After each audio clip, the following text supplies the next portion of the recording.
Welcome to the Flore Fantasy and Sci-Fi Lore. This is our news edition, so we won't be diving into deep lore. We're going to be covering the newest information on tabletop games, comic books, video games, movies, and TV. As the actors and writers strike is currently on, there's not a lot happening in the way of movies of TV. So this is mostly about games, comics, and books. So if you're looking for an update on that or something new, you can check that out here. This will probably be an episode extending from September through October, as we want to start diving into Baldur's Gate, the new DLC for Cyberpunk, and some great, amazing stuff is coming out in comic books. Roll the intro.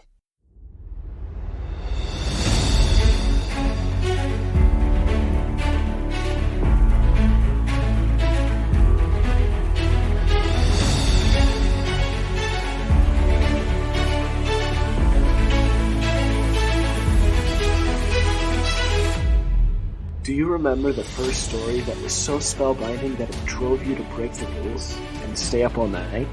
To keep reading, keep listening, keep playing? So good you forgot your life and lived there? So good that the moment it ended, you asked yourself, what next? Welcome to the Flore. Our goal is to take you back, take you deeper, to explore and understand more, and relive that childlike wonder. Join us as we dive deep into humanity's greatest stories, no matter how they are told, through books, movies, television, even games. One of us does an in-depth research on our topic. One of us is familiar with the topic. And one of us knows nothing. So the right questions will always be asked and will be addressed for anyone coming into the topic, regardless of how much you know. Enjoy another world, another adventure, another spellbinding story. Join us on the Flore. Welcome to the Flore. This is another news edition. We're going to go over all the news for the September, what has happened since our last news episode, keep you updated. The writers' strike and actors' strike are still on, so streaming and movies have really slowed down, but comic books and games continue to go on. So we'll be diving into that. Since we are still in The Witcher, I will talk about my news first. And we're going to begin with D&D. So they have another book coming out this month. This is Phandelver and Below, The Shattered Obelisk. And this will include a new mechanic for spellcasters, and these are mind crystals, which are essentially one-time use gems that allow any spellcaster to use meta magic, which that sounds pretty heavy nerd right there, but if you've been playing Baldur's Gate, that should make perfect sense.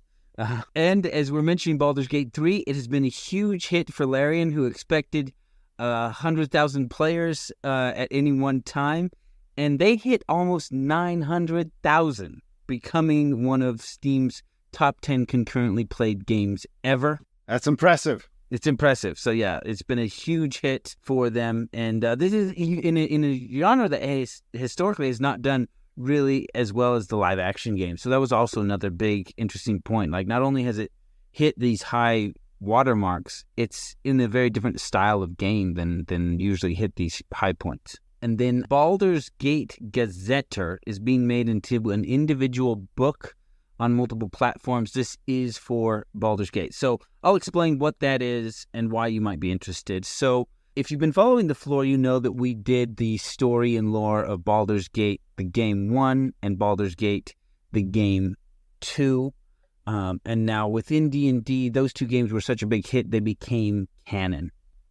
And then there is a third adventure that is the bridge between Baldur's Gate 2 and what is now Baldur's Gate 3. And that is only in the tabletop, and that is Baldur's Gate Descent into Avernus. So within the Descent into Avernus, there is this information on Baldur's Gate at that time, and that is the Baldur's Gate Gazetteer. So it is some lore. We will cover Descent into Avernus as we get ready to do Baldur's Gate 3. There's a lot of shifts in the political and economic factions within Baldur's Gate, from Baldur's Gate 2 to Descent into Avernus and Baldur's Gate 3. And the Gazetteer really catches you up on that, right? Within Baldur's Gate 1 and 2, you deal with the Thieves Guild. But that is a new organization by the time we get to Baldur's Gate 3, and you'll see a lot of these things shift. So it kind of walks through what's the same, what's different, what group of thieves and assassins have taken over. And what I said, you can now pick that up on a lot of different platforms, independent of Descent into Avernus, if you're not interested in the tabletop game and you just kind of want that update on the lore for Baldur's Gate. In The Witcher, there will be a season 4, and that's about all we know as far as The Witcher goes. Like I said, there are some strikes on, but as much as this season has not done nearly as well as the other seasons of The Witcher, it is still a hit for Netflix, and they will be going forward with season 4. Still no news for the Game of Thrones. Isn't it pretty much already shot that they're in post-production? So I haven't heard anything about that. I know with the Game of Thrones House of the Dragon, that is true. Right? Okay.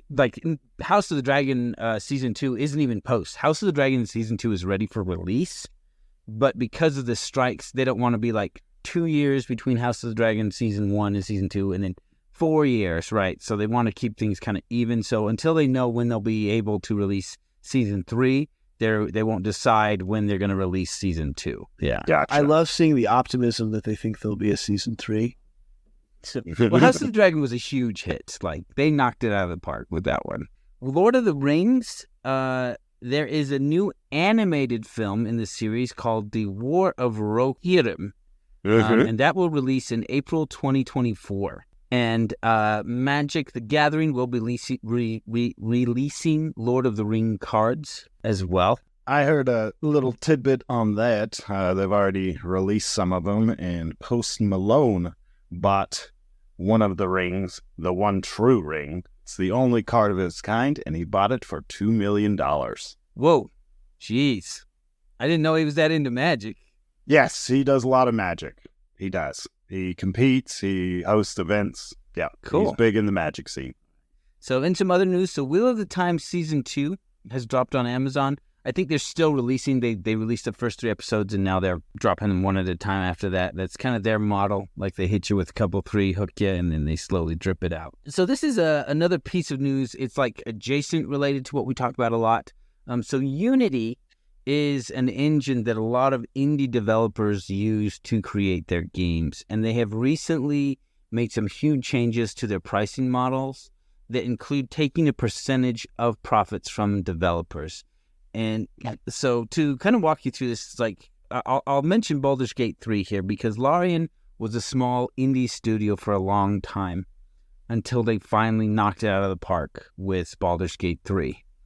And the Unity, like I said, it's used by a lot of these smaller developers, and with these pricing changes, it's going to shut a lot of them out and prevent a lot of, small companies like Larian from getting started, getting their feet on the ground so they can go on to make great games like Baldur's Gate 3. And so this change in the Unity pricing is kind of the equivalent to the OGL change for D&D, except for indie games.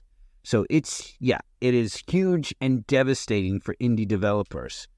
And so it's something to, keep on your radar, because, unless something happens, either a product replaces it or they change their mind, it's going to kill off a lot of the indie companies that will eventually go on to be great gaming companies that make, games that people love, like Baldur's Gate 3. Yeah, so kind of a side thing, but it is very much related to the industries we cover here. Okay. That's it for my news. All right. On to my sci-fi news. So, start out with the Xenoverse. Nola Holloway's Alien has stopped filming due to the SAG-AFTRA strike. The cast has been sent home until further notice. This is not a full stop on production. Crew's still working on the sets to have them ready when filming does continue. They also have announced that Kit Young, known for his work on Shadow and Bone, as a new cast member. He will be playing Toodles. From this name and others, we are starting to get some flavor inspired by Peter Pan and the Lost Boys. I was going to say, this is Peter Pan, but yeah. We also have Wendy is another character, and there's one other Lost Boy name in there. And I should have written it down. Don't have it in front of my face. Huh. But so it's going to have some inspiration from this. And I think that's kind of a fun thing. So I think there's a multitude of names you could throw in there, like Wendy, Michael, Peter, and nobody would connect it to Peter Pan right away because you're watching an alien movie. But the minute you say Toodles, everyone thinks Peter Pan. If that name appears nowhere else. Yeah. Toodles is from Peter Pan. You know it from Peter Pan. Yeah.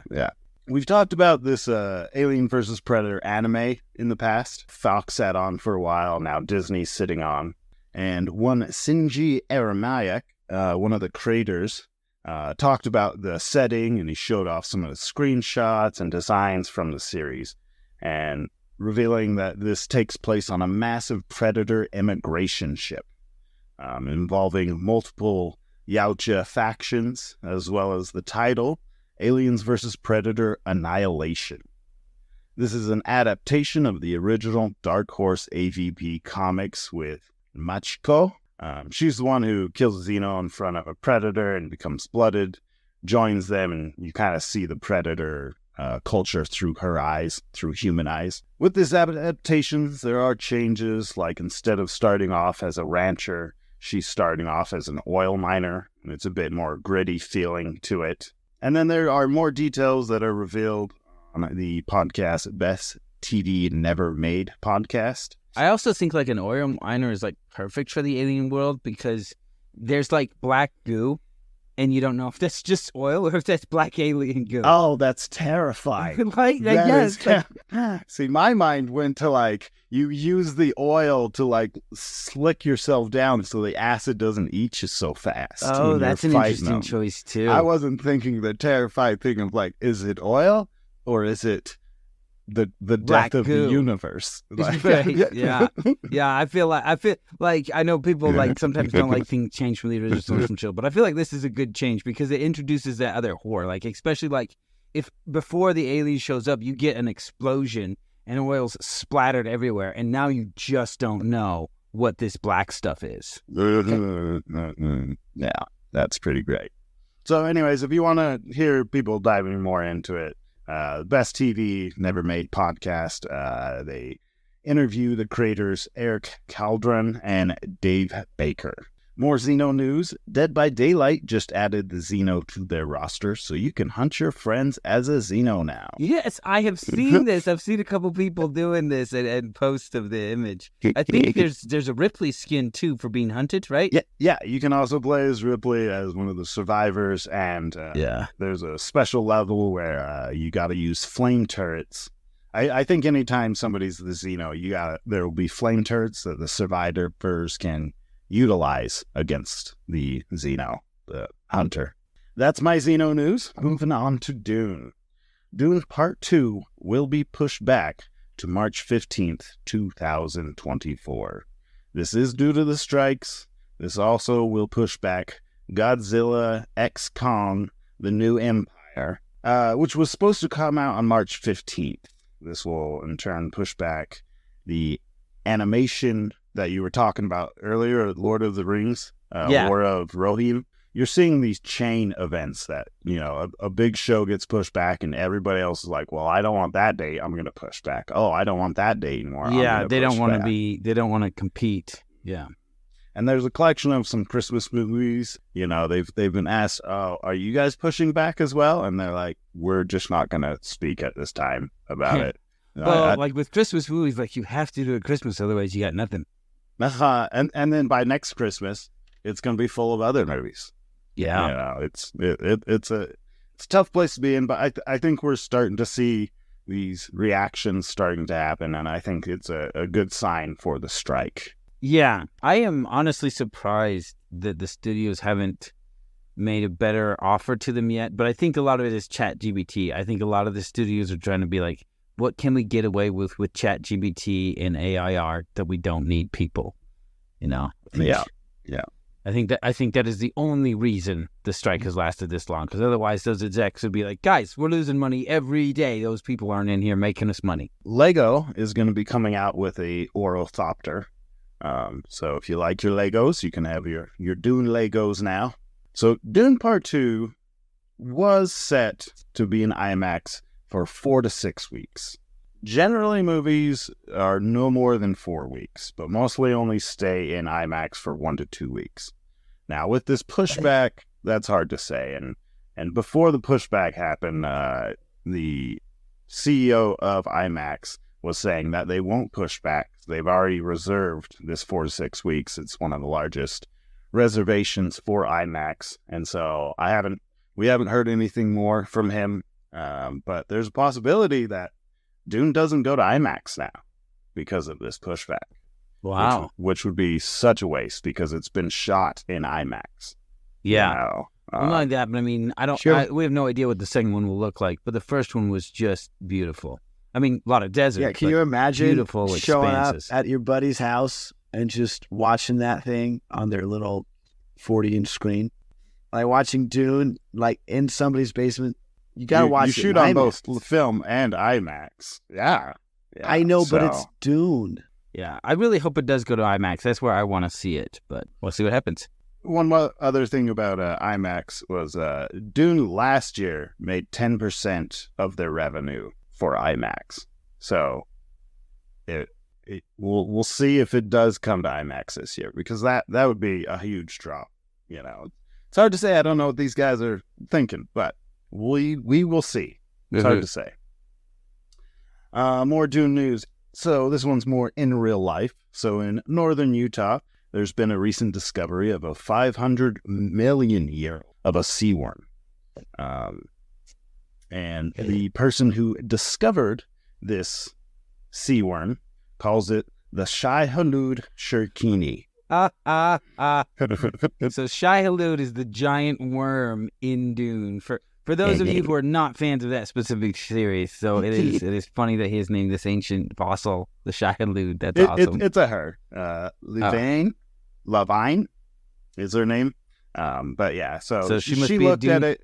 Yeah, she's a big Dune fan, and it kind of looks like that worm, but with like big, well, not big. It's a tiny worm, but big for its body. Plates on its back that kind of look like shurikens. Oh, interesting. Yeah. So I thought that was some fun Dune news there. Yeah, that's cool. That's cool. Just to cover some of the more SAG-AFTRA stuff going on. They still haven't given in to the strikers' demands, but AMC has signed waivers with the strikers and have 3 shows that will go on with production, meaning that these 3 shows have signed special things saying we will comply to your demands for these 3 shows.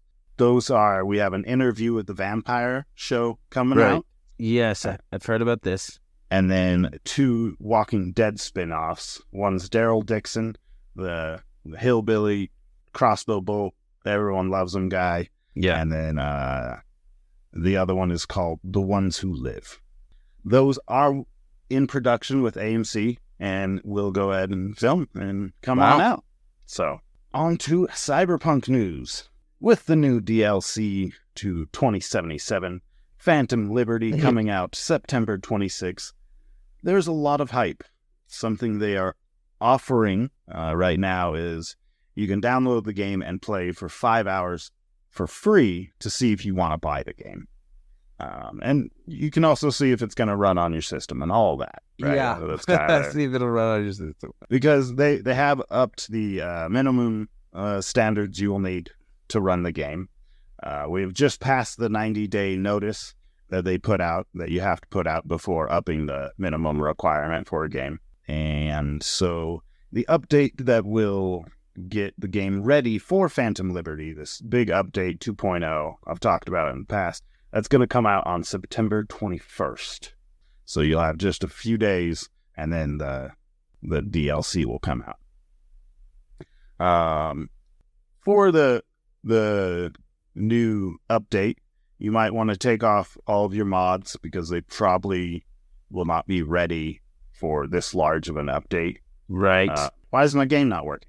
You got to turn your mods off. So, or you could just turn off the update. There's that option as well. I'm excited for this update. I think it's going to bring a lot of really cool things. I think it's going to be a better gameplay experience. We're going to get vehicle combat. We're going to get max tack. We're going to get hacking cars, and they can hack your car. It's going to be. They can hack your car. Yeah. Ah, man, you meant technological hacking cars. I was thinking about those demo derby vehicles with like the hacksaws on the front. Oh no, I mean digitally the computer that runs your Yeah, I know car. what you meant, but I was thinking about cyberpunk and hacking cars. He's Like, thinking about Mad Max. That's outside Yes. of Night City. I Yeah, guess it's that still is hacking out with cars. the Nomads, huh? They do that. Yeah, outside of Night City, they do that. Would you not call those hacking cars? You know, I'm pretty sure at the pit they do some demo derby stuff that you could have some real fun with it, with people modding out their cars. Anyways, getting into it. But last thing I wanted to bring up with this new update is if you want to be prepped and ready for the new DLC, you will be able to just revamp your old character for the game.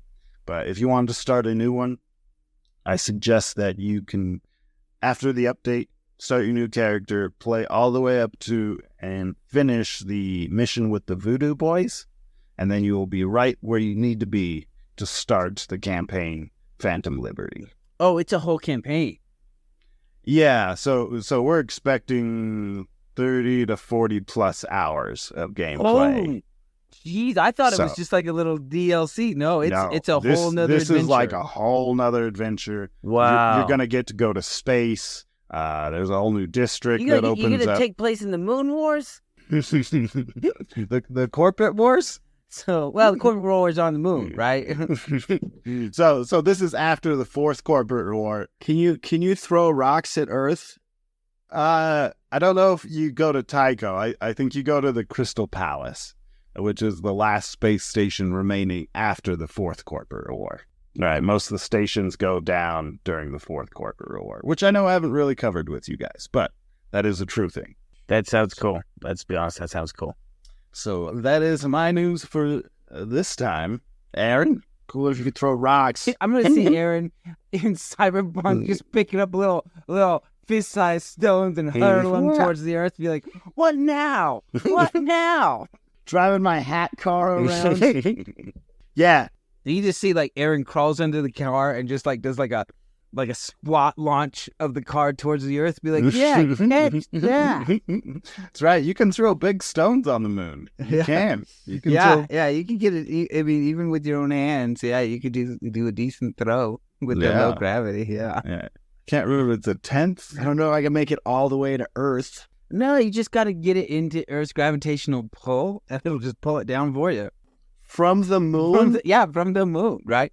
Even if I threw it really, really fast, it would take like more than a week to get there. I don't know exactly how long it The would thing take. you'd but it struggle would take with a while. is you need to throw something big enough that it's not just going to burn up in the atmosphere. So many rules. Okay, fine. I'll do that. All right. So we're jumping into nerd universe. Well, these are all nerd universes. Comics universes mostly. I'm not going to be talking about any of the live actions right now because I'm on strike from the people who are striking from that. Not actually. I just want to focus on the comics. So Spider-Man, you guys know him? He's the friendly neighborhood one, right?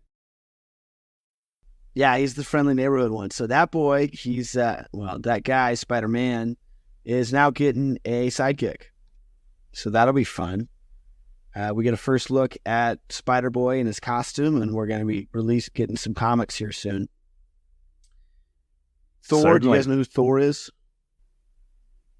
Got thunder. God of. Yeah, so he is out doing some stuff. He's got to fight some ancient titan of thunder, and he's got to assemble a Thor team. So a bunch of, I don't know if you guys know like the other Thors, but like, for instance, Oh, we're going to get the Thor team. Awesome. Yeah. So this one's titled The Immortal Thor, going all out with it.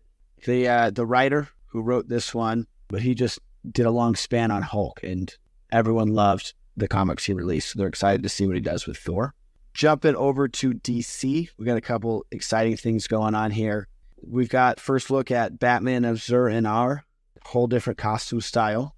Blue Beetle was released. Well, never mind. I'm not going to talk about that because that's not comics. Then there was another Batman. There's a Gotham War going on right now that's being released that just started this September. It's got the whole Bat family and then some split inside to this whole civil war they got going on. Don't really know who's going to get along with whom.